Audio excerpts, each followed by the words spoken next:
今回ですね、ストーリーを語るにあたって Resident Evil Revelations is very much an origin story that tells about the start of the BSAA, how and why that organization got formed. In telling this story, we realized we were going to need a lot of different characters, not only the classic characters like Jill Valentine and Chris Redfield, but also some different characters that help tell the background of how this agency got formed. Keith, as you can see, like by his looks, he's kind of a easygoing kind of guy who's quick with a joke. He's very, very handy with a gun and is very, very good at taking care of himself. Quint, on the other hand, is not so much a combat guy, although he can take care of himself. He's more of a situational analyst who's, you know, kind of like finding information in computer systems or about the environment. We worked with a writer named Dai Sato on Resident Evil Revelations.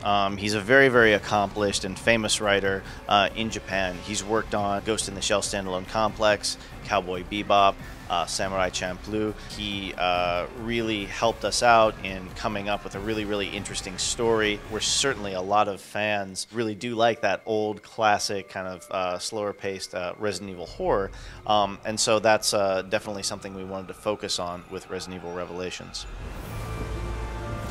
The main area and the main story takes place on this ship, but kind of the entire story, to tell the entire story, chapter by chapter, we'll be going to a lot of different places and seeing a lot of different characters and playing with a lot of different characters, which is something that you haven't really seen too much in other Resident Evil games, and it makes for something unique to the series, and also you know, it increases the scope and the scale of the game as well, and it's something that we think fans of the series are going to find really interesting.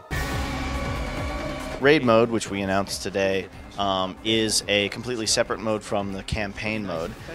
You can play it single player or cooperatively two-player with a friend. You can play it locally via the Nintendo Wi-Fi connection or over the internet to play with someone halfway around the world. What Raid mode allows us to do is to provide a completely different experience than the horror-focused scenario mode. Raid mode is very much focused on action and, you know, kind of killing a lot of enemies quickly, and also it provides that kind of extra incentive to keep playing the game after you're done with the story, which I think Resident Evil fans have come to expect. There's really a lot of fun to be had unlocking new items and weapons, and it really makes for a very, very replayable experience. Resident Evil Revelations is going to be coming out February 7th, 2012, exclusively for the Nintendo 3DS. It also supports the Nintendo 3DS Circle Pad Pro. I think you're really going to enjoy this game.